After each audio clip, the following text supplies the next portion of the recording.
Denver weather is seeing some deep freeze numbers. What about the Denver real estate market?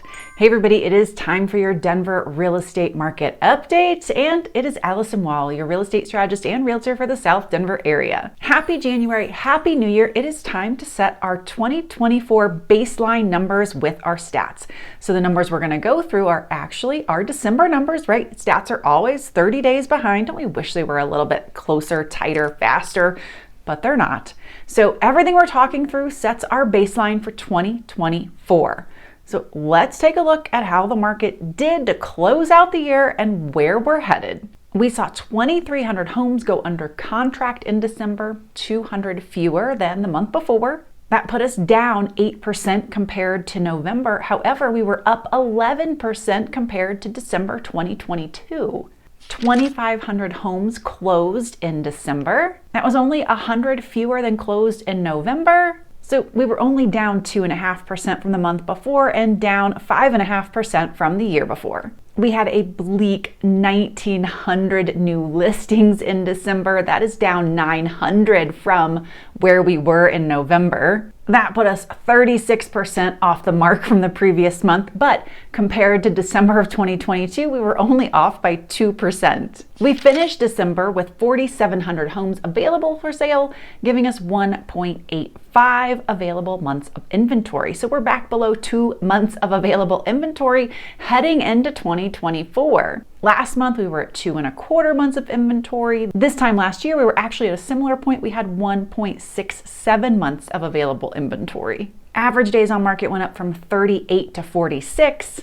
Median days on market went up from 23 to 30. Okay, let's look at those December home prices and where we're coming in to January 2024. Average closed price for all homes last month was $651,000. It was literally just a few $100s higher than the previous month and up 3% versus this time last year. The single family home price average is $729,000. That's down just $2,000 from the month before and up just around 1% from this time last year. The condo and townhome average price of $466,000, unchanged from last month and unchanged from this time last year. Moving over to the median home prices, the median sold price of all homes, $550,000. That dropped $15,000 compared to last month. That moved December down 2.5% compared to November, but unchanged from this time last year.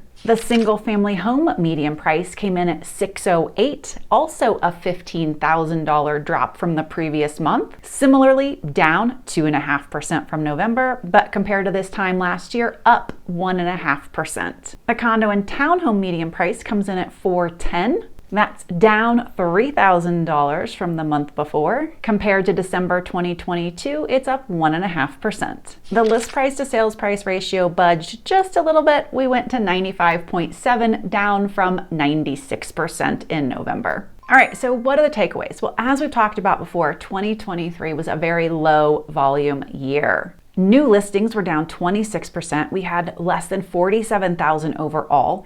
If we compare that to 2015 to 2019, we were averaging 63,000 new listings in those years. Our under contracts were down 29%. We had about 39,000 homes go under contract this year. For some perspective there, from 2015 to 2019, we were averaging 55,000 homes a year going under contract.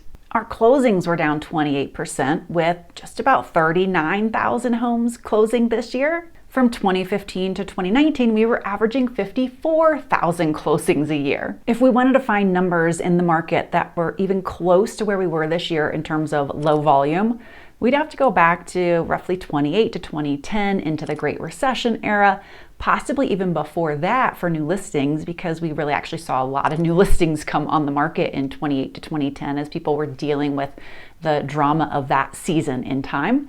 So it has been a long time in the market since we've seen a year this low, this tight in volume and movement. Those 2,500 closings we had in December is in fact the lowest number of closings we've had in at least 10 years.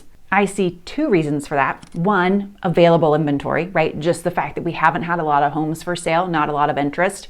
And of course, There's not been a lot of buyer demand thanks to interest rates. But November, tying that into the interest rates, was still a month where we hadn't seen rates drop with a lot of gusto. October was the month where the interest rates were at their peak and they were slowly moving down, but not enough to really draw buyers back in. And of course, it's also the start of the holiday season.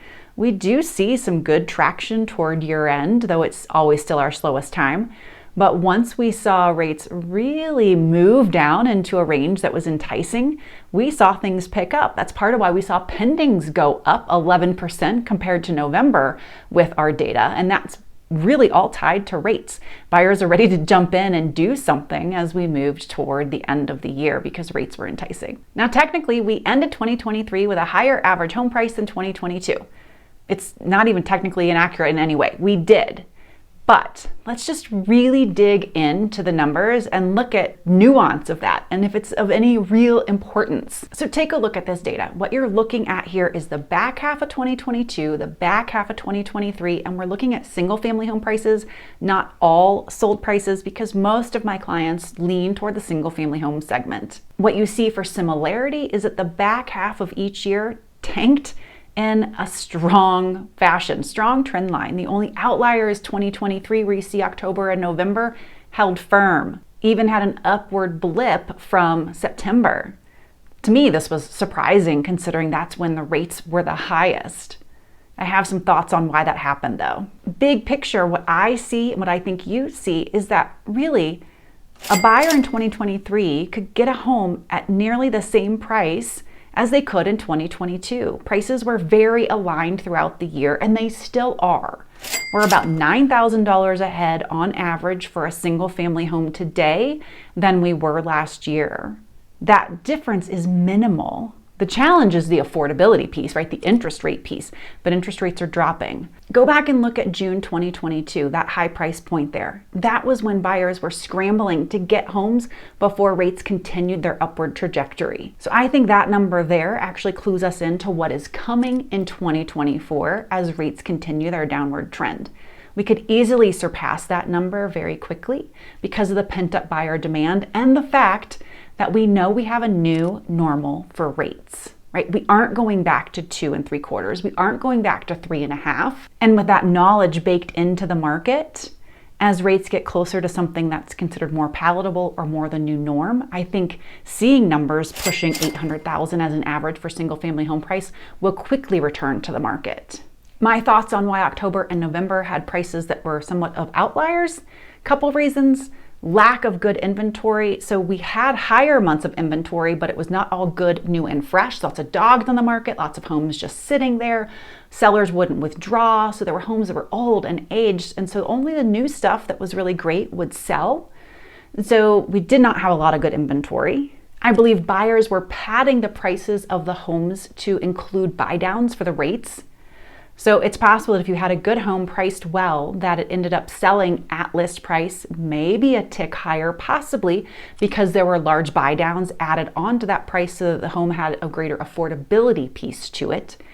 And third, and I think this was a big part of it, the buyers that came in and bought homes at higher price points with cash, and there was no loan involved. So we had really moved the buyers who needed loans out of the market, and we were bringing in buyers who had very little, if any, loan at all, and that's a different price point, and it just moves the average price up when we're looking at the data.